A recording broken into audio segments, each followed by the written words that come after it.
So my name's Parker. I'll be hanging out with you guys a lot this year on Wednesday nights. We were dreaming and scheming of what we wanted to cover this year and kind of a theme that encompasses everything that we wanted to talk about, and 3D just like was a home run. And we saw that design and we're like, man, that stands for so much in life. Like you're living a 3D life in so many ways, right? You're not Pac-Man, you're not Mario or the new Mario, you're not Pokemon Go, which is totally 3D. But 3D, right? And you're living on different planes. So, for example, one of the things we're going to talk about is your 3D in the way that you exist at school, you exist at home, and you exist at church. And maybe for not the churchy people, maybe substitute that for friends, okay? Because that's pretty close, pretty consistent with church, right? So you live in 3 different dimensions. You have a 3D life. You exist and operate in dimensions, so to say. And that isn't the only 3D part of your life. Your faith should also be 3D. Those of you who follow Jesus, you should be worshiping, serving, and growing, or demonstrating, devoting, and developing. There's these different levels to what life looks like. And that's pretty much the whole goal of this entire church, is that while we're seeking and finding Jesus, that we have this 3D life, right? And the most important of these is Jesus and finding Jesus, where he came from, what he said, what he did, what happened to him, where he is now. And I'm assuming there's a few in here tonight that know the name, but don't know why it matters, right? I'm assuming there's a few that know all the Sunday school answers, but don't know why it really matters. I'm assuming there's some in here that don't know, don't care. And that's okay. I've been there. I'm glad you're here. But truly, would I be your friend, and would I be loving you if I didn't tell you the best story that's ever been told in the history of this planet and the universe? I don't think so. The whole reason we are here is summed up by one cosmic, just crazy story that changes the world. And let me set the stage like this. In Ephesians 2, 1-3, it says, "It wasn't so long ago that you were mired in the old stagnant life of sin.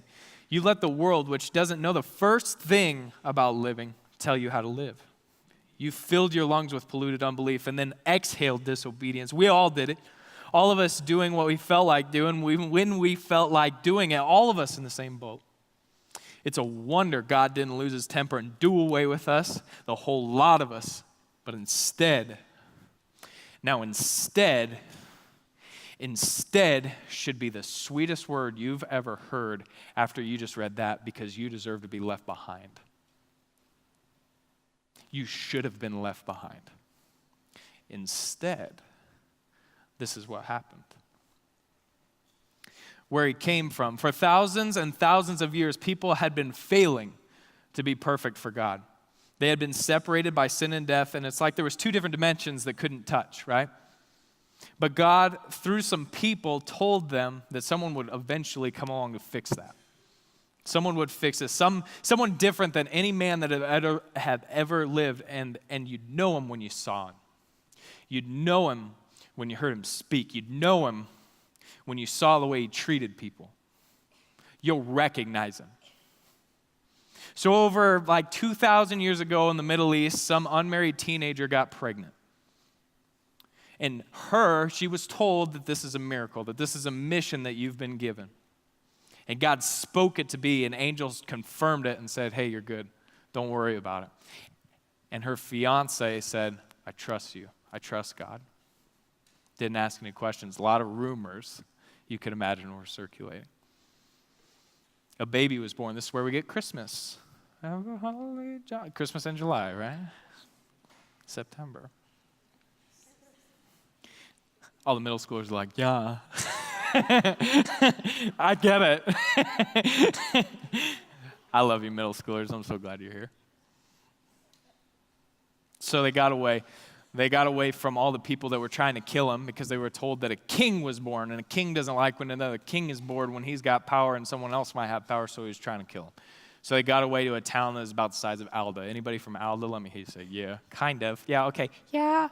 just little Alda. Represent all 14 of you. Okay. The kid grew up as a carpenter's son. And you didn't hear much about him for the next few years. The trail kind of went cold. The case kind of went cold. Until about 30 years later when the story picks up. See, this kid's cousin had been in on all this knowing of this crazy stuff that was happening in the family. He knew kind of what was going on. And he was baptizing people left and right in this river saying, hey, the king's going to show up. I don't really know what's going on. I don't really know for sure who it is or when it's going to happen, but it's going to happen soon, okay? So you need to clean up the junk in your life. You need to get in this water. And I don't know why I'm doing this, but I'm going to shove you under. I'm going to pull you back out, and that's going to make things a little bit better for you, okay? Let's get this going. Let's get this going.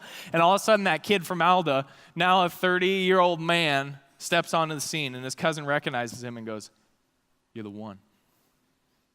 This is the one I've been talking about. You're that man.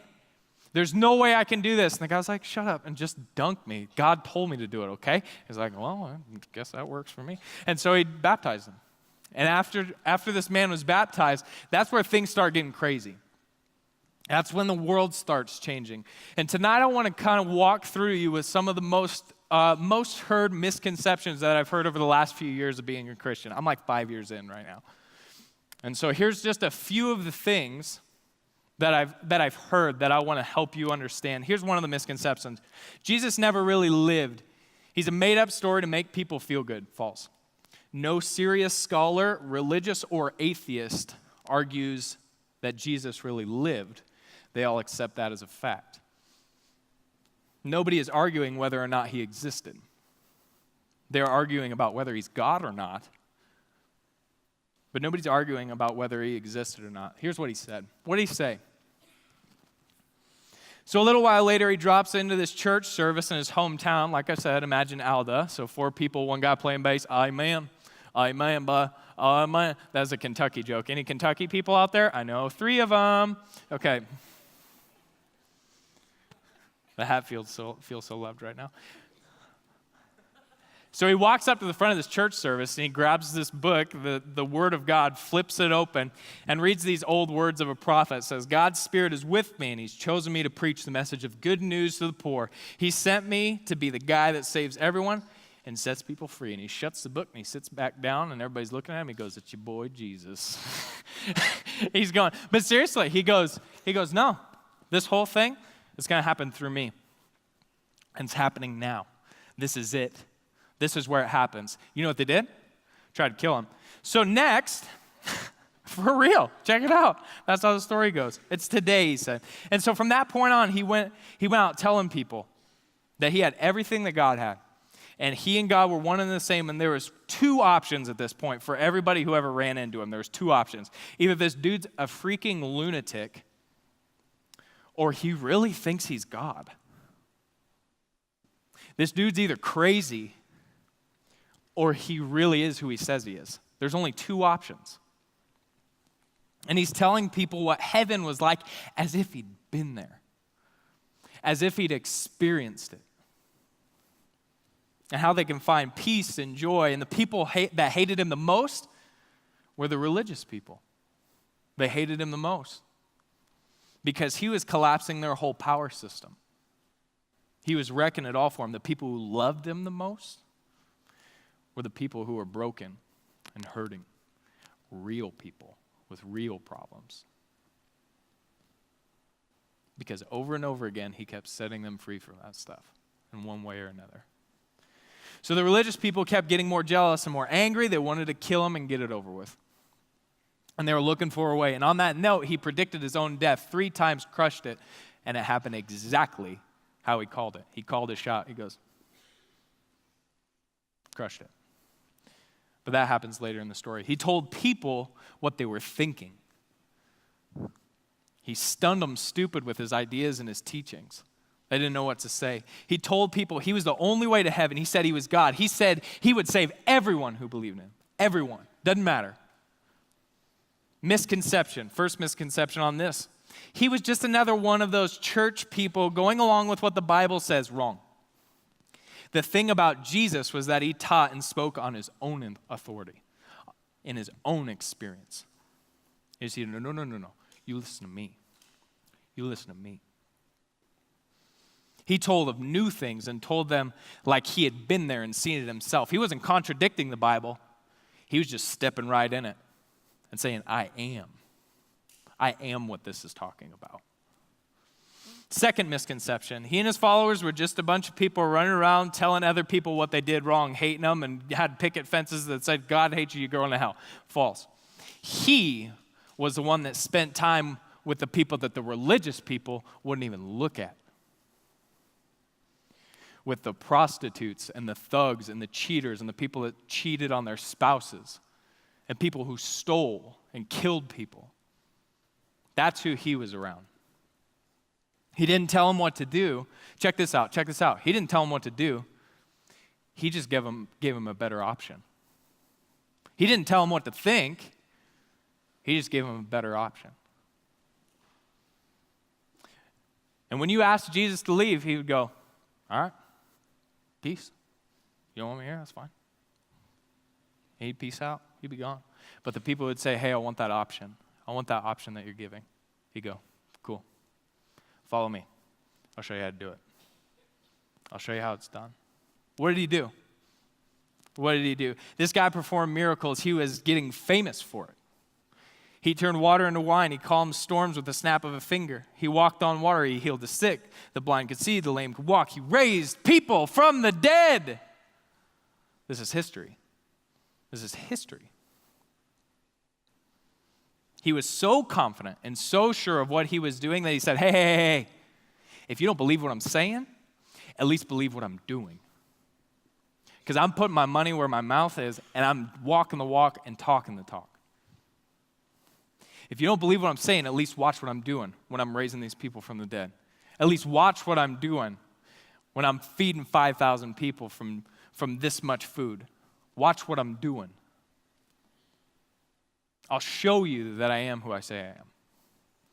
And through all of this, he kept breaking records and slam dunking all the predictions of these earlier parts of the Bible. He wasn't just something new. He was fitting into what God said would happen like a glove. Like a glove. I didn't plan that. I'm really happy that happened. Okay, think about the probability of getting the March Madness bracket right. Here's the numbers. The odds are 1 in 9.2 quintillion. I don't even know what that means. Comparatively, the odds of finding a 4-leaf clover are 1 in 10,000. A little bit better. The odds of him slam dunking just 8 of these prophecies that were in the Bible, just 8. 8 prophecies equals 10 to the 17th power. 1 in 10 to the 17th. 48 of those prophecies turned it into 10 to the 157th power. 1 in those. He slam dunked over 300 of them. All of them. All of the prophecies. It's explained like this. Check this out. If you had 50-cent pieces stacked 2 feet deep covering the entire state of Texas with 1 coin painted gold, and you blindfolded a man in Dallas and said, hey, you can go whichever way you want to, and he wandered out, and the first coin that he picked up was that gold coin. That's the chances of him being who he said he was and doing what he was doing. And he was blowing people's minds, just like he's blowing yours right now. He's literally the only person that could ever have been him. Here's some misconceptions. Jesus never performed any miracles, plus only the Bible says that he did. False. In fact, history has recorded that people in other countries were writing about Jesus saying, hey, this dude over here in the Middle East, he's like doing some stuff. And it's like magician stuff, like he's got superpowers or something. This is history. I can get you names and dates if you want. People in other parts of the world were hearing about and writing about the miracles that he was doing. So what happened to him? Religious people hated him so much because he said he was better than their religion. That people who followed him would find their way to heaven even more so than following that religion. They hated him so much they figured out a plot to kill him. And so they did it. They spit on him. And they kicked him, and they ripped him to shreds in front of about 100, maybe hundreds, maybe thousands. Here's a man that never hurt anyone, never sinned, never did anything wrong. He only helped people, encouraged people. He only saved lives. He loved the unlovable. He gave the worst of the worst. Listen, you feel like the worst of the worst? He gave the worst of the worst a second chance. Every time. And they tore him to shreds. But they didn't win because he knew it was a part of the plan the whole time. He'd been sent by God to accomplish a task you or I may never fully understand, to be honest. Somehow, some way, through his life and through his torture and through his death, he built a bridge from you to God. From you to God. He made a way for me to be with God. And there's a lot of fancy ways to say it, but it all boils down to he went through all of that because he loves you. And he wasn't going to waste another minute letting you struggle and die alone. It's because he loves you, and he wants you to feel loved. And he wants you to be with God at the end of it all. That's when people mean, when they say, Jesus set me free. Jesus saved me. You hear church people say that, right? That's what they're talking about. He set me free from hell. That's why, for those of us walking with Jesus, death has a little bit of joy to it. And it doesn't make sense to the rest of the world. Doesn't make any sense. He saved us from an awful earth and an awful eternity. That's what people are talking about. Misconception number one, he didn't die on the cross. Wrong. There were 5 references to the death of Jesus in ancient writings outside of the Bible. Other people across the region were writing about this event. Check this out. The Journal of American Medical Association did a review of the historical data and said that clearly Jesus, not whether or not he was on a cross, that clearly Jesus was dead even before the wound to his side was inflicted. A wound which, by the way, punctured his heart and his lungs while he was on the cross. They weren't researching whether he was there or not. They're researching whether he died or not. Confirmed.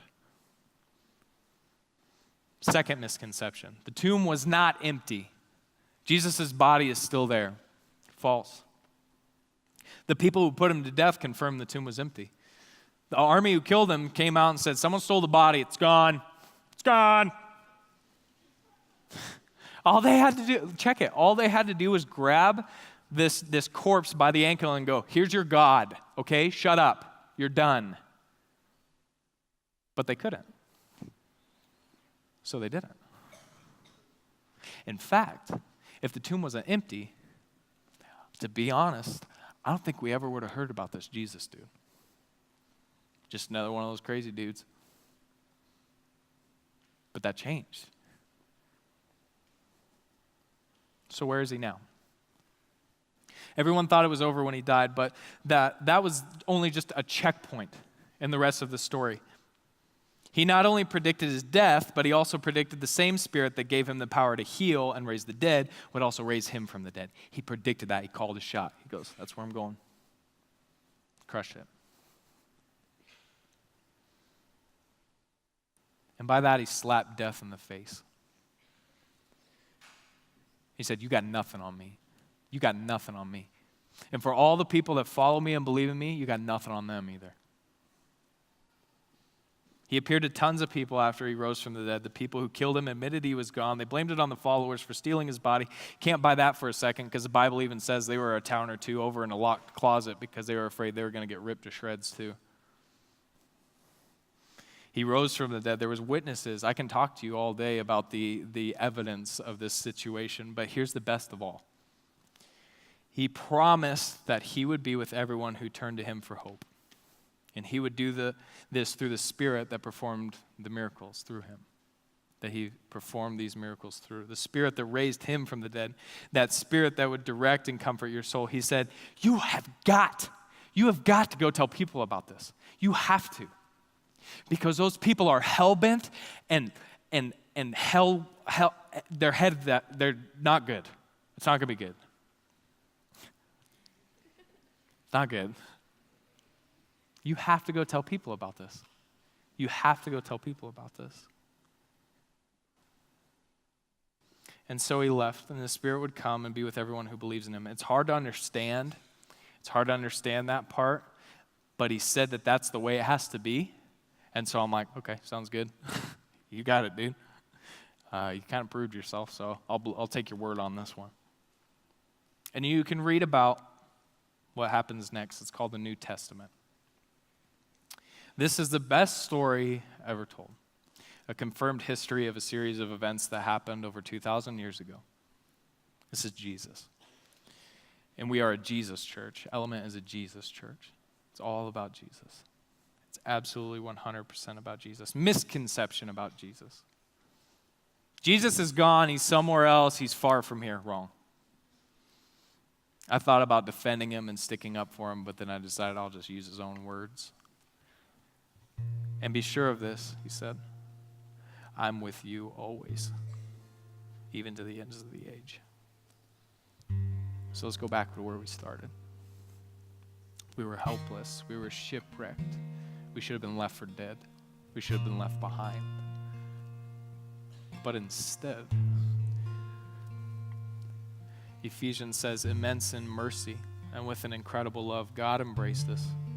He took our sin-dead lives and made us alive in Jesus. He did all of this on his own with no help from us. Then he picked us up and set us down in the highest heaven in company with Jesus, our Savior. Jesus didn't tell people what to do or what to think. He just gave them a better option. Tonight, I'm not telling you what to do or think. I'm just giving you a better option. God, thanks so much for the opportunity. I was thinking today, I'm just going to be real and honest. I'm just going to pray like a human. God, I was thinking today what an honor it is to tell this story and how much I don't deserve it.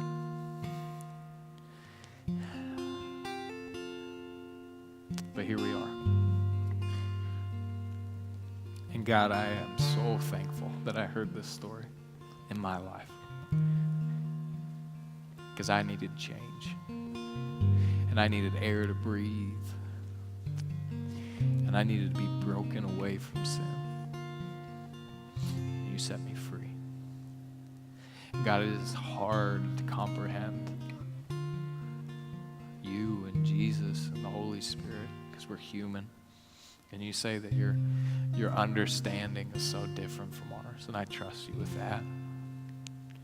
Because no matter how much I read and pray, I'm still limited to this body, in this time, and in this space.